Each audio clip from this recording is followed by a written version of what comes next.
I was 9 years old when I got my hands on this Goku action figure. I walked up to the register at KB Toys, slapped a $10 bill on the counter, and thought I had bought the perfect Goku action figure. But I was wrong. Nearly 25 years later, a new Super Saiyan Goku action figure has ascended to a level none of us ever could have imagined. More on him later. First, let's take a look at this Series 1 Irwin Toys The Saga Continues Super Saiyan Goku action figure. Now, this is actually the copy of Super Saiyan Goku that I had as a kid. I held on to it for all these years because it meant so much to me as a child. True story, I actually used to make my little brother wash his hands every time he wanted to play with this. I'm sorry, Brendan. He did originally come with a shirt accessory that was a snap-on shirt, which was kind of the key feature of this toy line, but that is long gone from my possession. This has a 1996 timestamp on his back, but seeing as Dragon Ball Z didn't premiere on Cartoon Network's Toonami until about 1998, and I wouldn't have seen it until 1999, I definitely did not buy this in 1996. Fun fact about this toy line, even though these were Irwin Toys, they were actually re-releases of Bandai figures that were released in Japan before Dragon Ball Z was on air in the United States. It wasn't until 1999 that Irwin Toys actually started to produce its own original Dragon Ball Z line, which had a different look and feel to the figures as well as some different accessories and other enhancements. I used to have a ton of these figures as a kid, but unfortunately I only have this Super Saiyan Goku and this Super Saiyan 3 Goku from Series 6 of Irwin Toys left in my collection. Irwin did start to include little Dragon Balls after Series 3, and I did somehow manage to hang on to one of these. As you can see, the articulation on this figure is incredibly limited. I think we have 1, 2, 3 with the boot swivel, 4 points of articulation on this. Yikes. The face sculpt is also kind of horrendous on this. Goku, is that you? As a kid, I really didn't see any problems with this Goku action figure. I was just really happy to have my favorite character in action figure form, but he does leave a lot to be desired in terms of today's standards. But not to worry, 2023 saw SH Figuarts create what many are considering the greatest Super Saiyan Goku action figure ever made. This figure depicts a very specific version of Goku, which is the ultra powered up Super Saiyan Goku that ultimately defeats Frieza on planet Namek. In my opinion, this is hands down the best version of Goku in the entire franchise, and the Namek saga is the best arc in the entire series. So when I found out that they were going to make this Goku, and then subsequently found out they were going to make the 100% powered up Frieza, I lost my mind. In fact, I was so excited that I actually purchased 2 of these, which I almost never do in action figure purchases, and I did it for insurance reasons. So I'm going to open one and then leave the other one in case anything happens to this one. And now it's finally time to open this thing up.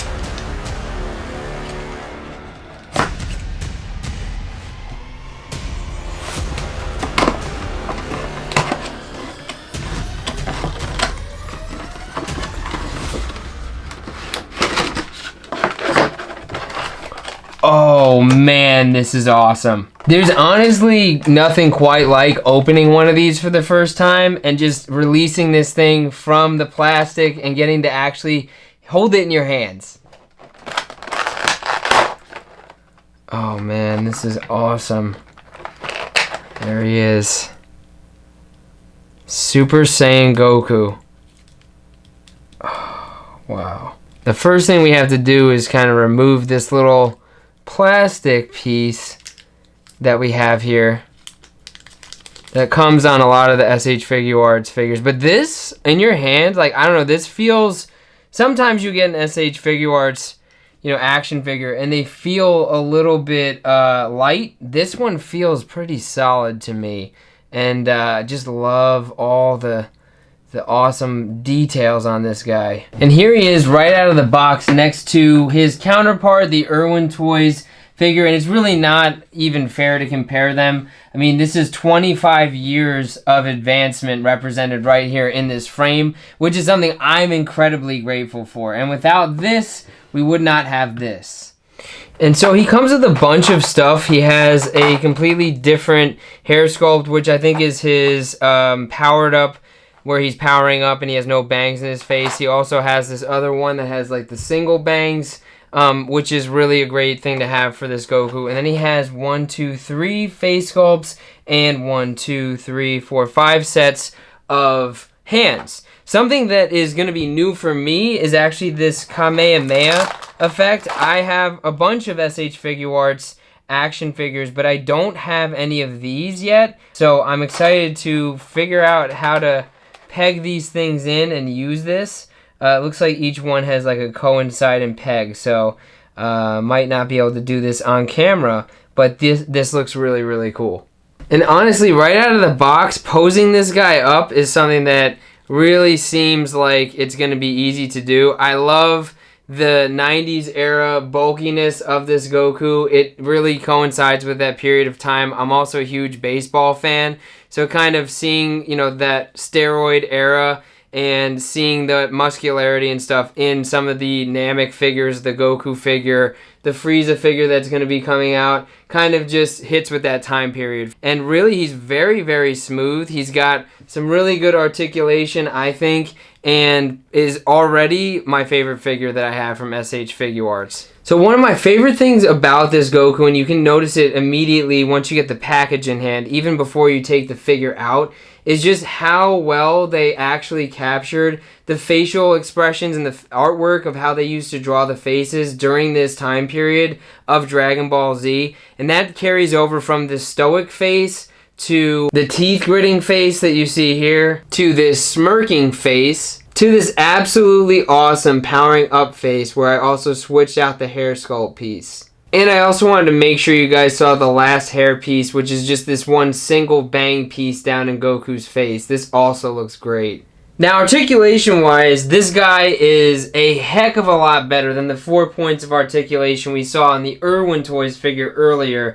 And he really can kind of get in any sort of position that you want him to. So a lot of people will talk about the T-pose. He can actually go past that point. He does have double jointed elbows, which you can see on display here. He's got really good, you know, waist swivel. You can definitely get a good ab crunch. He can look down. A lot of times, especially with the chest the way that it is, if you want to have him kind of look really imposing, you can have him look down and he really looks cool. You can do all of the Goku poses that you might want to do with this guy, and I think you're going to be very satisfied, especially if you're somebody who has dioramas. I am a diorama maker, if you haven't seen my videos before, and I also sell backdrops. So for me, putting this Goku figure in this diorama with the backdrop behind it is just absolutely perfect from a figure photography standpoint or even just a display standpoint. And just to make sure you guys get a thorough look at this guy, I mean, he can even do really cool crouching poses like this, which some of my SH Figuarts figures really do struggle to do, so I'm glad to see that.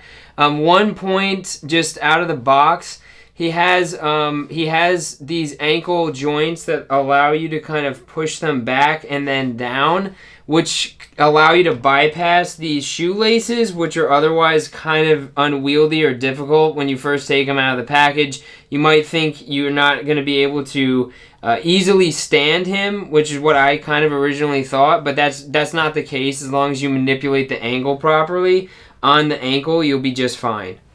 And here's just a really simple example of a vanilla pose where he's not doing anything with the diorama and the backdrop behind it, and this just looks awesome to me. So much fun and really not very much effort at all. If you do want to figure out how to make a Namek diorama like the one you see behind him, the rock formation, I have a video on my channel that you should totally check out.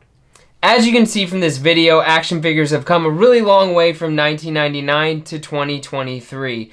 But even though there's a vast improvement from this figure to this figure, I'm really grateful to have both of these. I mean, this one right here was a huge part of my childhood. This was my favorite action figure that I had as a kid, and now it's just awesome to be able to get an action figure like this almost 25 years later and enjoy these both in my collection.